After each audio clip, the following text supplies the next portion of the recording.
Hi, I'm Em. And my name is Bea. And this is Fangirls Anonymous. A quick warning, this podcast is not for kids. We get into some pretty explicit stuff. But if you're still with us and into that, welcome.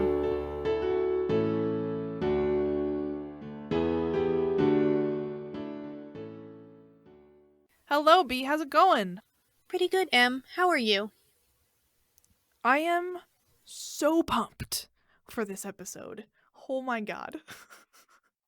Okay. It is gonna be a riotous time, I think. Well, now I'm very interested. What are we talking about? We are talking about Amazon's futile attempt to monetize fanfiction. The only part of that sentence that I like is the futile part. Oh, God, I know. It gives me the warm and fuzzies. If you don't know about this, I'm very happy that you are listening to this and you don't know about this because it didn't hurt you for a really long time and it still can't because now it's dead. It's lovely. It is dead and it's amazing that it's dead. I'm sorry that you have to hear all of this now, but it is dead. Please know. It doesn't have to scare you anymore. It was a futile attempt or futile attempt. So just to give a little bit of history regarding this before we even get into what Amazon did. In 2007, there was another site that tried to monetize fanfiction, which is what Amazon tried to do. And it was called FanLibs. Chris and David Williams tried to start this company called FanLibs, and they actually accrued $3 million of capital to start it, which is crazy. But it was an ultimately doomed project. And, amazingly, because of that project, it led to the loveliness that is AO3. So we have Chris and David Williams to thank for having the amazing group of women figure out that AO3 needs to be a thing. But we also have to thank the amazing group of women for AO3 more generally. Anyway, so Amazon did this thing called Kindle Worlds. And Kindle is, if you don't know, you probably do know, it is the thing that they make that people buy and read online. It's full of ebooks. There we go. Online books, ebooks, that kind of thing. I guess it's both a library and a seller of ebooks. I don't know. It's complicated and multi-purpose. It's weird.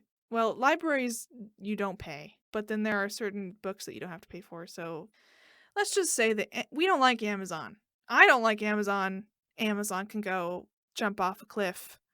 Hate Jeff Bezos. Yeah, there we go. Just need to put that out there. So this is me reveling in the fact that they tried to do something and it didn't work. Okay? Didn't work, little Amazon. Okay, so they called it Kindle Worlds, which not the best name. This is a quote from their copy when they were promoting Kindle Worlds, and it was launched in 2013. The new Kindle Worlds platform will enable any author to publish stories based on these characters, and then make them available for purchase through the Kindle store. Amazon will then pay royalties both to the author of the fanfiction and the original rights holder. The standard author's royalty rate for fiction that is at least 10,000 words in length will be just over a third, or 35% of net revenue.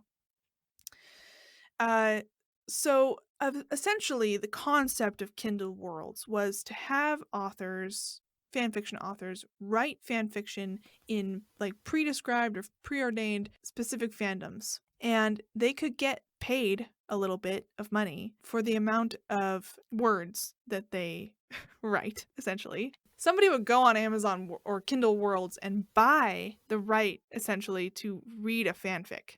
We'll get into how that's a terrible idea. And the author would get like a 35% of that if it was over a 10,000 word fic. And then the people who owned the rights to that world would also get money. And ostensibly, Amazon would also get money.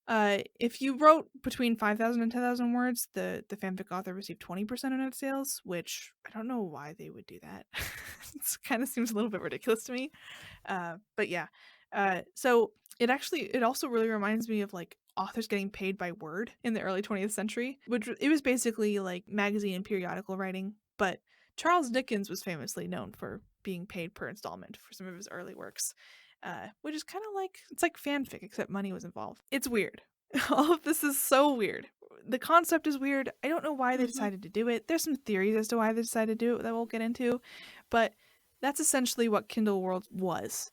at the time. I, a consumer of fan fiction, don't really foresee ever trusting a system where they're asking me to pay for it, because that just seems really hinky. Like, anytime there is money being exchanged hands in a goods for services way within fandom, I'm like, am I dealing directly with the creator of said work, and is this under the table? Because if not, if this is all supposed to be above board, and I something about it being in a real Amazon marketplace and having to pay 99 cents or whatever for a 70K fic, it's just, it puts me off. I'm like, I will not pay you your dollar. I don't know this author. I don't know where this money is going.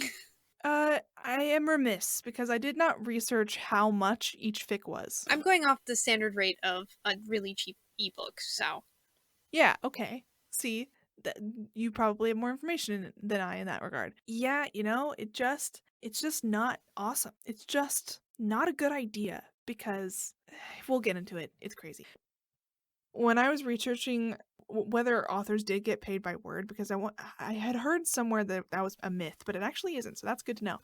I found this really weird old website that hadn't been updated in over like 20 years called victorianweb.org. Please go look at it. It is a monolith of old internet, and I love the internet so much. It's so weird and so cool. Anyway, you're probably wondering, what were the types of fandoms that people could write in? I'm about to list off about 15 or so of them, and literally that's all of them. This is the entirety of what people could write about.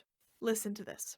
You can write about Gossip Girl, Pretty Little Liars, Vampire Diaries, The Arrangement, The Abnorm Chronicles, Body Movers, The Dead Man, The Four World Saga, G.I. Joe, The Lizzie Gardner Files, Veronica Mars, John Rain, Ravenswood, Silo Saga, Valiant Comics, Wayward Pines, The World of Kurt Vonnegut, and XO Manowar.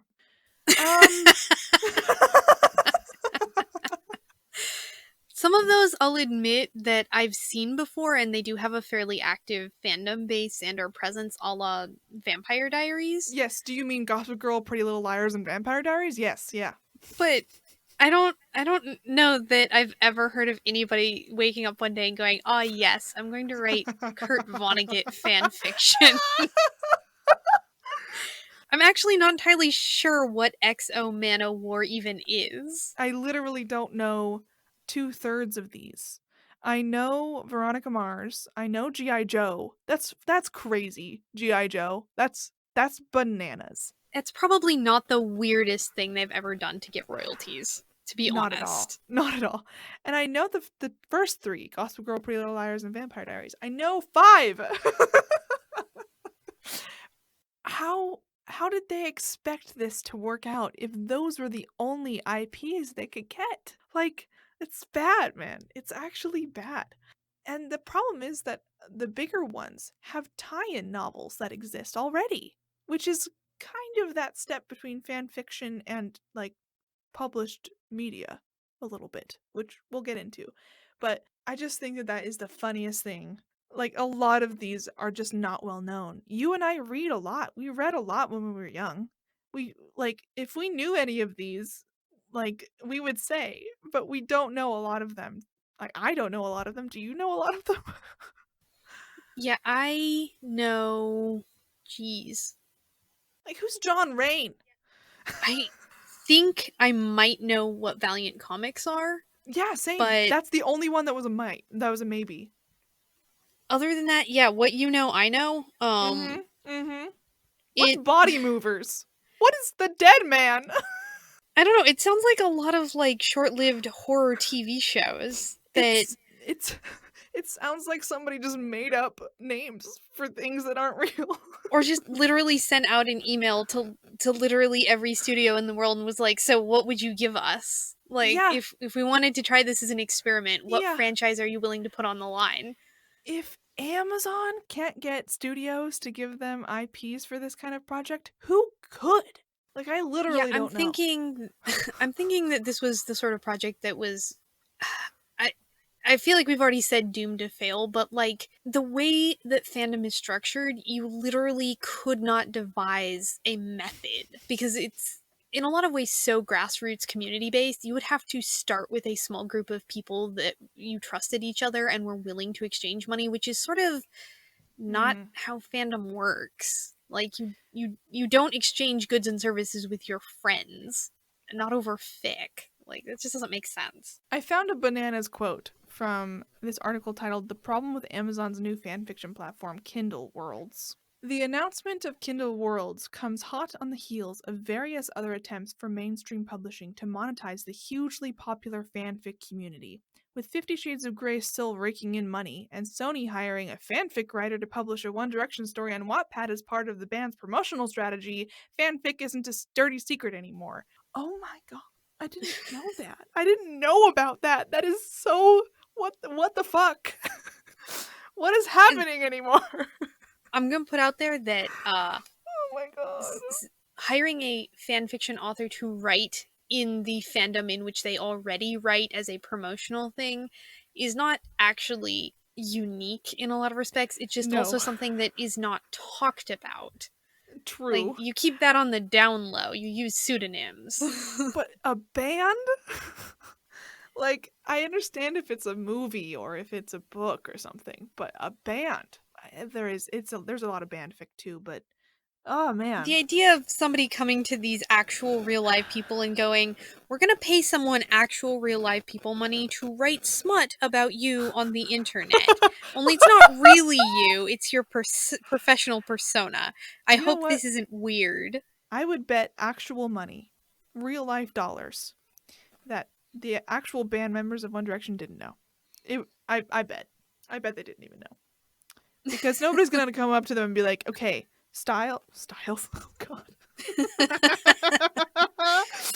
No, nobody's gonna go up to Harry and Niles? Niall? I don't know their names. know. We're sorry, we don't know their names. We're not into fanfic.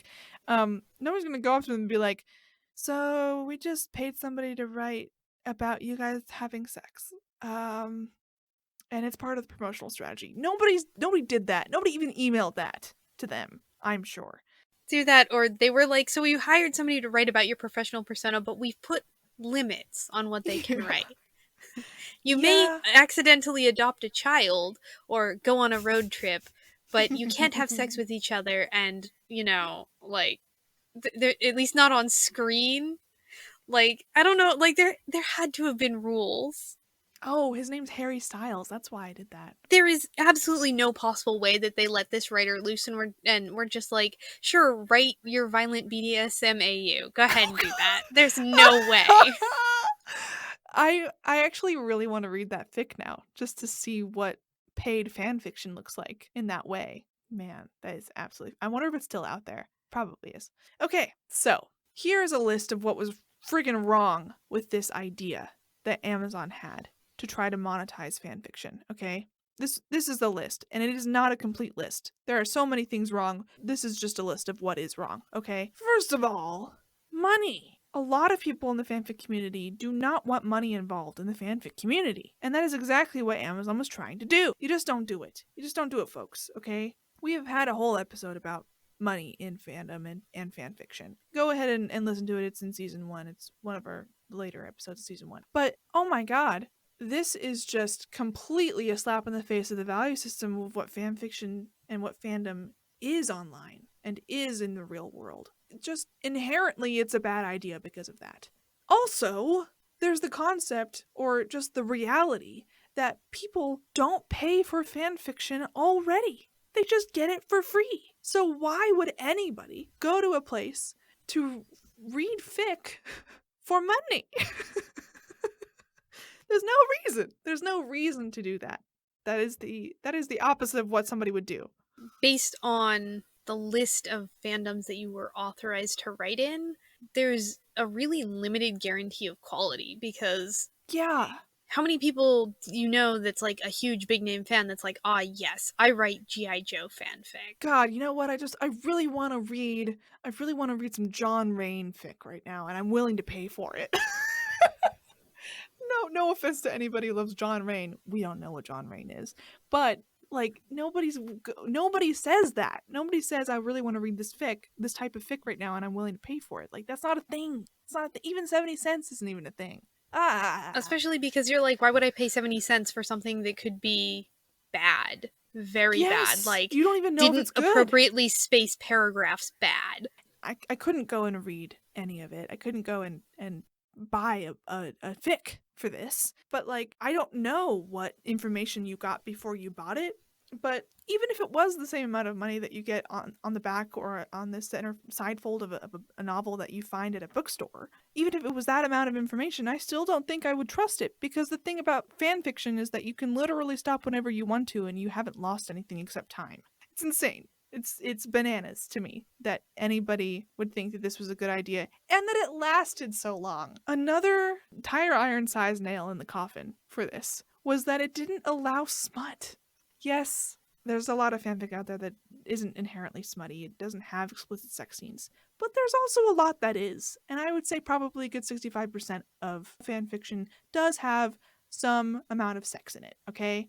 And even if it doesn't, let's be honest here, the censoring of explicit scenes of any kind is historically been sort of the first red flag as far as fandom spaces go in terms of being kicked off. So for a site to start out with this huge warning sign on the front Yeah. that's basically like, we're not going to be a super accepting community and probably will kick fics off without informing anybody, and they'll just be lost forever. Hmm. Yeah, that's not Yeah. a great promotional strategy for the actual community that produces the work. Let smut exist in your fic, okay? I understand why they didn't want it, but they broke their horse's leg essentially by doing that, because the bread and butter of fan fiction is smut. Another problem of the vast amount of problems with this is that it was apparently the author's job to make sure that the fanfic they were writing didn't breach any of the copyright laws. I don't even know if I have to get into why that's not a good thing. You know how I just mentioned the and it gets taken down with no warning? Yeah, yeah, Yeah, yeah, yeah. that right Yeah. there. That's the second red flag of, oh, you're responsible for the legality of everything, not us the site. Yeah, that's What? code for we're going to censor and take What? down wherever we want Oh god. whenever anybody asks us nicely. Like, if you want an example of the hubris that Amazon just exemplifies in everyday modern life, this is it.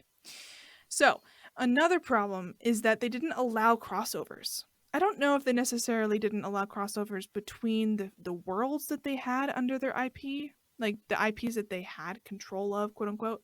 I don't know if that was the case, but they definitely didn't allow, like, Pretty Little Liars Avengers AUs, which sounds terrible.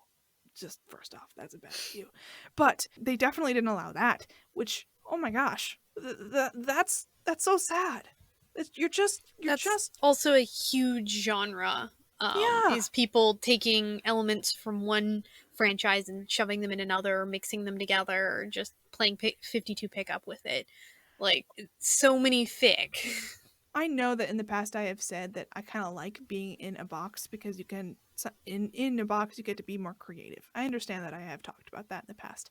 This is too small of a box. You have to have a little bit of wiggle room. I think that one of the worst breaches to the value of what fan fiction community can represent is this next problem. Okay.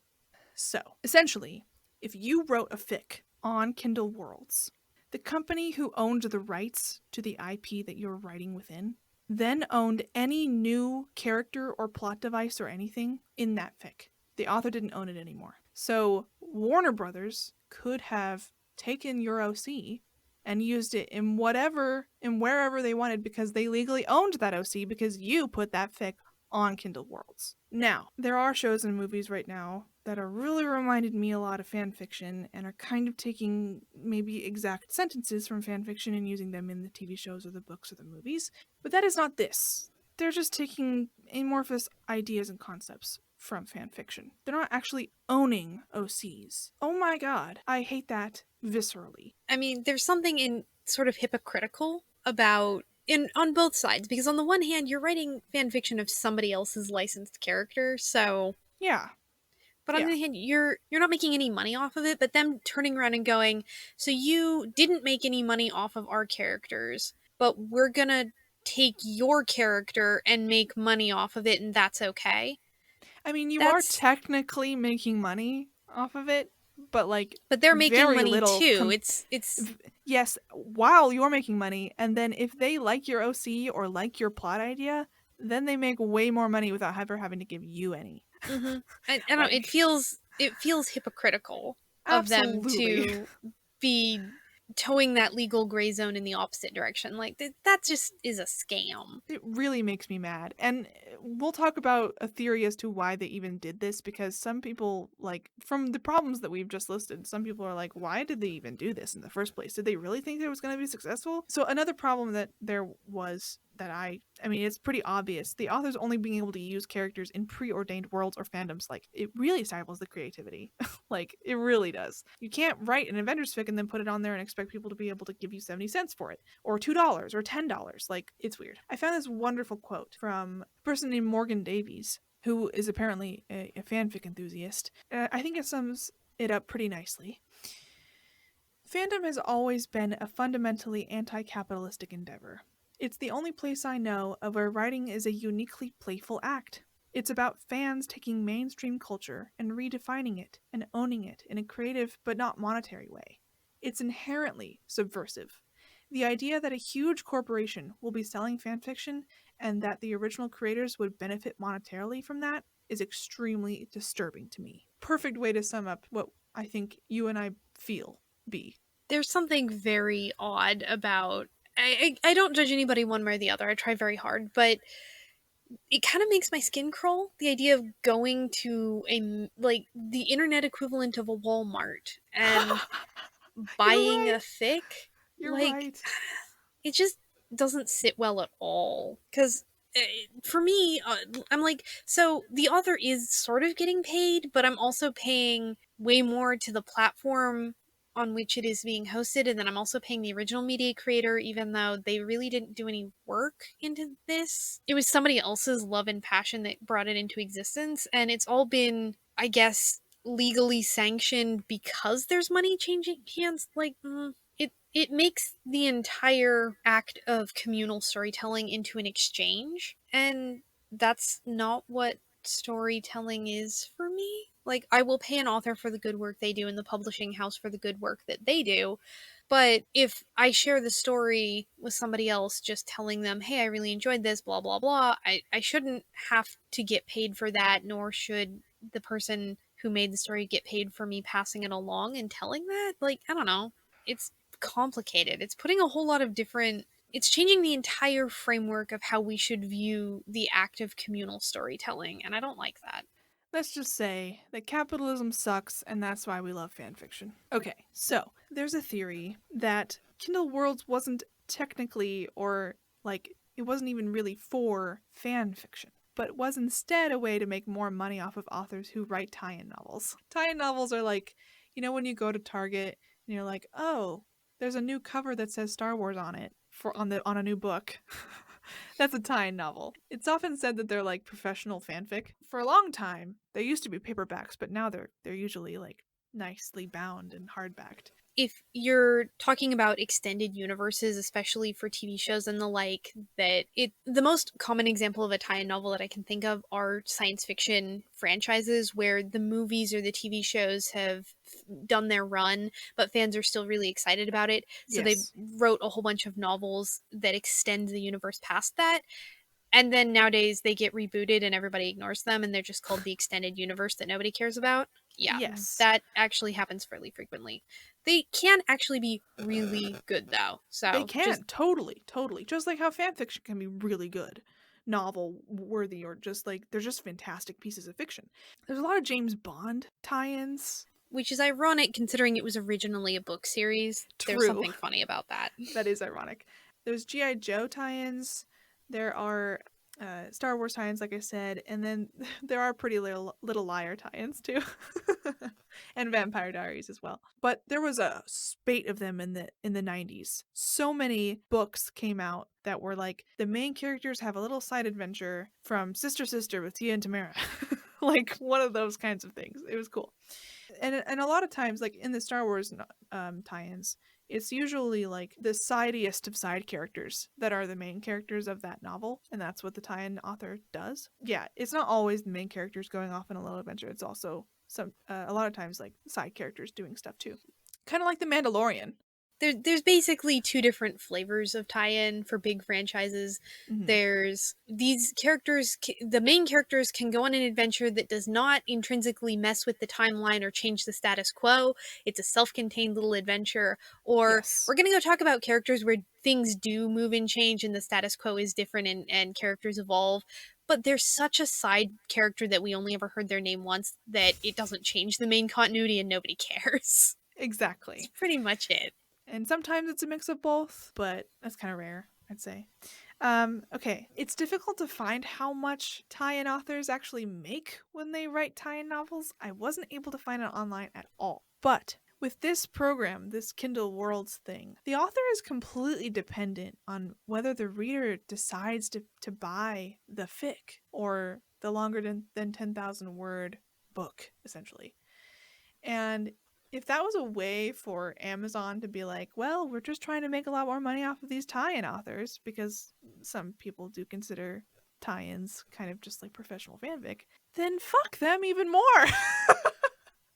Wow. Like you're just gonna line your pockets and the people who own the IP even more with trying to take advantage of tie-in authors even more with published novels, but you're just calling it fanfiction now? Great. Thanks. That's like a really bad situation for the authors, a good situation for Amazon, and a great situation for the copyright owners of the IP. That is not what we want or what should be for fanfiction authors. Like that, the people who write their works should have the power of their works over their writing. What the hell?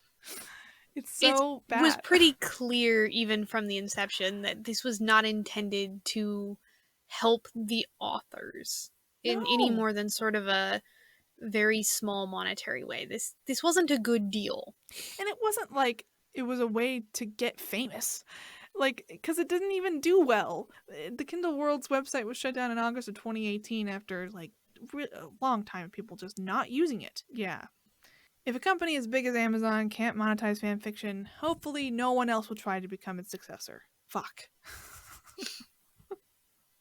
I really hope it never happens again, because this community that we're in, we don't need to deal with that again. We really don't. It was bad enough with FanLibs and Kindle Worlds. We don't need a third one. Ugh.